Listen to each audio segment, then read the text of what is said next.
નમસ્કાર, સ્વાગત છે આપની અરવલ્લી સમાચારમાં મોર્નિંગ બુલેટિન સાથે હું છું રીટા। સમાચારની શરૂઆત કરીએ હેડલાઇન્સથી।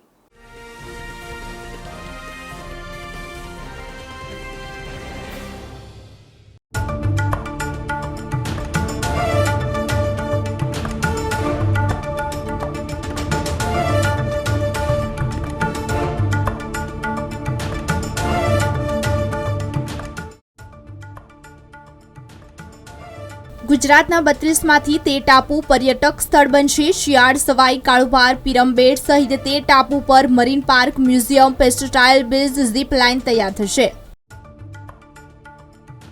ગુજરાતમાં વરસાદની આગાહી। વેસ્ટર્ન ડિસ્ટર્બન્સથી તાપમાનનો પારો નીચો આવશે। અમદાવાદમાં વાદળછાયું વાતાવરણ રહેશે।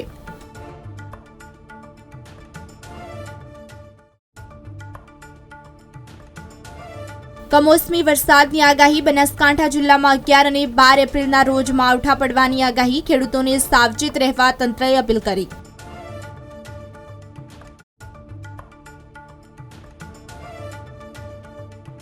ભાવની તીખાશ ઘટી। સારા ઉતારાને કારણે જોટાણા પંથકના મરચા ગત વર્ષ કરતાં 14% થી 37% સસ્તા થયા।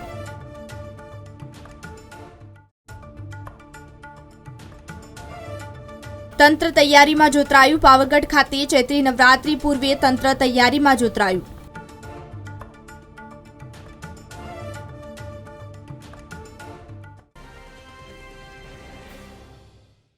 एप्रिल भारतीय जनता पार्टीનો સ્થાપના દિવસ છે। ત્યારે સમગ્ર દેશમાં ભારતીય જનતા પાર્ટીના સંગઠનના હોદ્દેદારો, સરકારમાં રહેલા મંત્રીઓ સહિત તમામ કાર્યકરો દ્વારા દરેક બૂથ પર, શક્તિ કેન્દ્રો પર જઈ ઘર ઘર સંપર્ક અભિયાન કાર્યક્રમો યોજવાના ભાજપ દ્વારા નક્કી કરાયું છે। તે મુજબ આજે અરવલ્લી જિલ્લાના મોડાસા તાલુકાના સુરપુર ગામથી મોડાસાના ધારાસભ્ય અને રાજ્ય સરકારના અન્ન અને નાગરિક પુરવઠા મંત્રી ભીખુસિંહ પરમાર દ્વારા ગામના દરેક ઘરના ધાબા અથવા તો છત પર ભાજપનો ધ્વજ લગાવી સરકારની યોજનાઓ અને કરેલ વિકાસના કામોની જાણકારી આપીને ભાજપના સ્થાપના દિવસની ઉજવણી કરવામાં આવી હતી। તેમની સાથે ભાજપના કાર્યકરો સહિત મોટી સંખ્યામાં લોકો જોડાયા હતા। દરેક બૂથ ઉપર ગામની અંદર કાર્યકર્તાઓ દ્વારા દરેક ઘર ઉપર ઝંડા લગાવવાનું આ એક અભિયાન છે।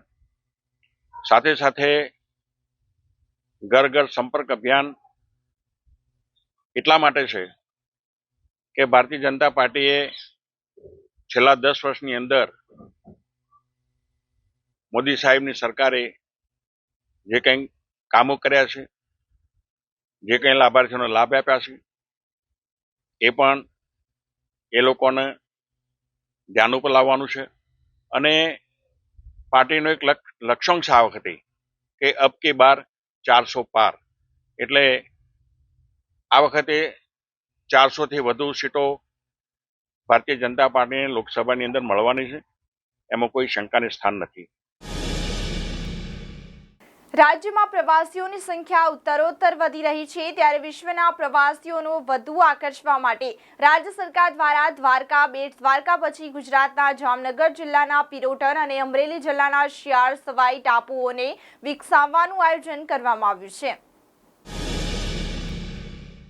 સમાચારોમાં આગળ વાત કરીએ તો હવામાન વિભાગ દ્વારા આગામી એક સપ્તાહની આગાહી કરવામાં આવી છે। જે અંતર્ગત 5 દિવસ રાજ્યભરમાં સૂકું વાતાવરણ રહેશે, પરંતુ 6ઠા અને 7મા દિવસે કેટલાક જિલ્લાઓમાં વરસાદની શક્યતાઓ છે। ઉલ્લેખનીય છે કે ઉત્તર ગુજરાતના કેટલાક જિલ્લાઓમાં વરસાદની શક્યતાને લઈને અગાઉથી જાણકારી આપવામાં આવી છે। ઉપરાંત તાજેતરમાં રાજ્યનું વાતાવરણ વાદળછાયું અને ગરમીનું પ્રમાણ પણ ઓછું છે।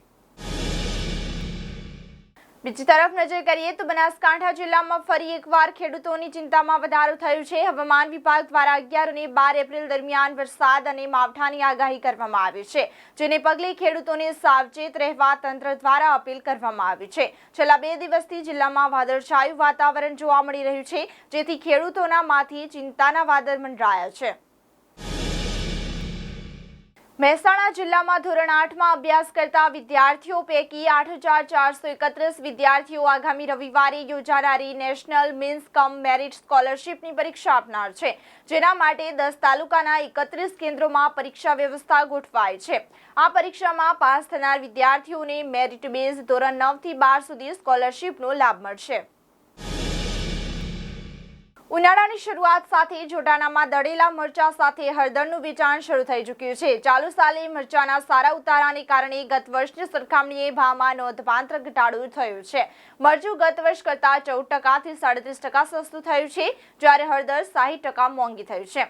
મરચાના પ્રતિ કિલોના ભાવમાં ₹50 થી 300 સુધીનો ઘટાડો થયો છે. દેશી, રેશમ પટ્ટી, કાશ્મીરી અને તેજા મરચાના સૌથી વધુ દેશી મરચું ખરીદાઈ રહ્યું છે.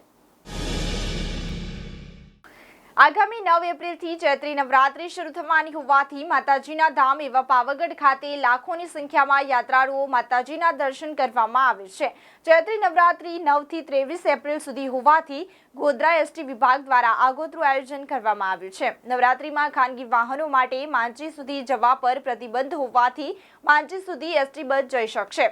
ચૈત્રી નવરાત્રીમાં ભારે ભીડ ઉમટી હોવાથી એસટી વિભાગ દ્વારા નવરાત્રીમાં વધારાની બસો મૂકીને યાત્રાળુઓને દર્શન કરવા માંચ સુધી પહોંચાડાશે. જૂનાગઢમાં ધોરણ 12 સાયન્સના છાત્રો માટે જી અને નીટની પરીક્ષાના ફ્રી રિવિઝનનું આયોજન કરાયું છે. આમાં ભાગ લેવા ઈચ્છનાર ફ્રીમાં રજીસ્ટ્રેશન અને વાહનની સુવિધા ઉપલબ્ધ કરાવાશે. ત્યારે આ પરીક્ષામાં સારા માર્ક્સ મળી શકે તે માટે નોબલ યુનિવર્સિટી દ્વારા 14 એપ્રિલના લાસ્ટ મિનિટ રિવિઝન સેશનનું આયોજન કરાયું છે. રાજ્ય સરકારે મકાનના દસ્તાવેજના નોંધણી મુદ્દે મહત્વપૂર્ણ નિર્ણય લીધો છે. ગુજરાતમાં ખરીદેલી મિલકતનો દસ્તાવેજ કરાવવા માંગતા લોકો માટે મહત્વના સમાચાર સામે આવ્યા છે. દસ્તાવેજની નોંધણી સમયે અન્ય કોઈ હાજર નહીં રહી શકે.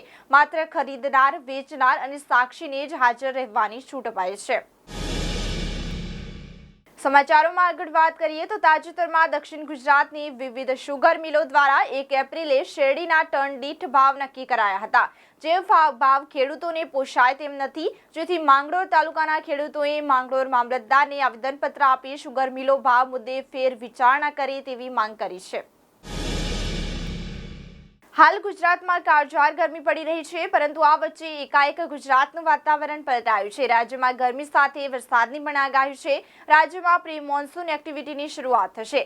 જોકે આગામી 5 દિવસ ગરમીનો પ્રકોપ રહેશે, પરંતુ રાજ્યમાં આગામી 10 અને 11 તારીખે વરસાદની આગાહી છે. ગુજરાતની રાજનીતિમાં સૌથી મોટો ભૂકંપ આવી શકે છે. પહેલા ક્યારેય ન બન્યું હોય તેવું ગુજરાતમાં બનશે. ગુજરાતની રાજનીતિમાં શનિવારનો દિવસ ભૂકંપ લાવી દેશે. રૂપાલાને બદલવાની આગમાં ગુજરાતની રાજપૂતાણીઓ જોહર કરશે. ક્ષત્રિયાણીઓ આવતીકાલે ગાંધીનગર કમલમ ખાતે જોહર કરશે. ત્યારે ક્ષત્રિયાણીઓને આ જાહેરાતથી પોલીસ દોડતી થઈ છે. અમદાવાદમાં ક્ષત્રાણીઓના જોહરના નિર્ણય બાદ પોલીસ ક્ષત્રિય મહિલાઓના ઘરે પહોંચી છે. તો આ સાથે જ મોર્નિંગ બુલેટિનમાં અત્યારે બસ આટલું જ. નમસ્કાર.